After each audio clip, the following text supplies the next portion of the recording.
Hello everyone, আসসালামু আলাইকুম। সবার কি অবস্থা, কেমন আছেন? আই হোপ সবাই অনেক বেশি ভালো আছেন। আলহামদুলিল্লাহ, আল্লাহর অশেষ রহমতে আমরা কিন্তু অনেক ভালো আছি। এই তো নতুন আরেকটা দিনে নতুন আরেকটা ভিডিও নিয়ে চলে আসলাম। আই হোপ আজকের ভিডিওটা আপনাদের কাছে অনেক বেশি ভালো লাগবে। তো ইদারিং আমি প্রতিদিন ভিডিও দিতে পারতেছি না, হয়তো বা একটু ব্যস্ততার কারণে। তো হাজারো ব্যস্ততার মধ্যেও কিন্তু আমি আপুদের ভিডিওগুলো দেখি। আমি হচ্ছে এক জায়গার থেকে আসতেছিলাম এটা অনেক আগের ভিডিওই ছিল, ওইটাই একটু শেয়ার করলাম, যেহেতু আমি ব্যস্ততার কারণে কোনো ভিডিওই নিতে পারতেছি না। তো শেয়ার করার মতো তেমন কিছুই নেই, শুধু একটু রান্নার ভিডিও ছাড়া। তো ওইটাই হচ্ছে সামনে দিয়ে দিলাম, যাতে ভিডিওটা একটু তুলনামূলক বড় হয়, না হলে দেখা যাবে যে রান্নার ভিডিও মাত্র 2 মিনিটের হবে বা 3 মিনিটের হবে। তো একটু বড় করার জন্য হচ্ছে এটা সামনে দৃশ্যগুলো লাগিয়ে দিলাম। আমার কাছে ভালোই লাগতেছিল, তো ভাবলাম যে হয়তো বা দৃশ্যগুলো দেখতে অনেকের ভালো লাগতে পারে, তো এই কারণে দিলাম। তো এই তো এটা হচ্ছে রান্নার ভিডিও।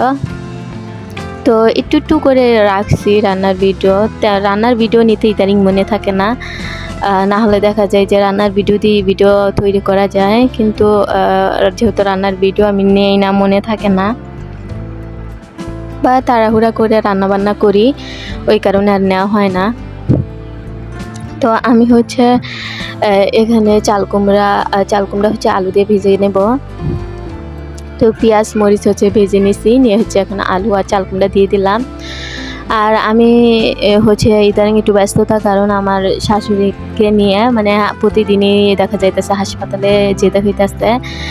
যেমন এই যে ভিজিট দিয়ে ডাক্তার দেখানো, তারপরে পরীক্ষা নিরীক্ষা করা, তারপরে রিপোর্ট নিয়ে এসে আবার ডাক্তারকে দেখানো, আবার ফার্মেসিতে গিয়ে ওষুধ আনা। তো এরকম করে আমাকে প্রতিদিনই হচ্ছে হসপিটালে যেতে হইতেছে। আর সবচেয়ে বড় কথা কি, সুবিধা হচ্ছে হসপিটাল এখান থেকে খুব কাছে, তো ওই কারণে অতটা সমস্যা হইতেছে না। তারপরে যেহেতু হাসপাতালে গিয়ে সময় দিতে হইতেছে, ওই কারণে তেমন কোনো ভিডিওই নিতে পারি না।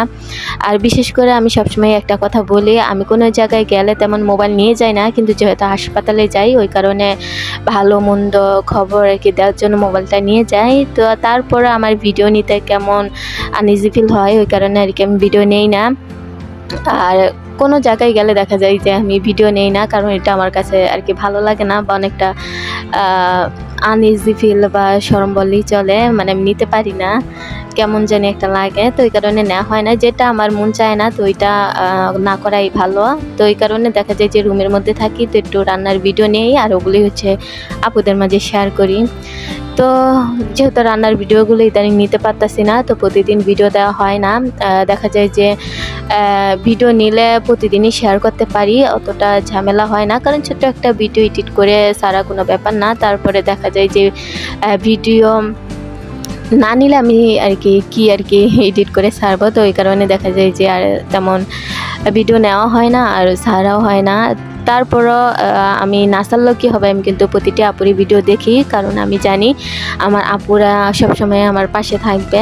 আর ইনশাল্লাহ আমিও সব আপুর পাশে থাকি, আর ইনশাল্লাহ সবসময় থাকবো। আমি ভিডিও দেই বা না দেই, তাদের ভিডিওগুলো দেখি। সবচেয়ে বড় কথা, তাদের আমি অনেকটা মায়াই পড়ে গেছি, তাদের ভিডিওগুলো না দেখলে আমার কাছে ভালো লাগে না। তো যাই হোক, আমি হচ্ছে চাল কুমড়া আলু ভেজে নিছি, নেওয়ার পরে হচ্ছে এখানে পাঙ্গাস মাছ ভুনা করব।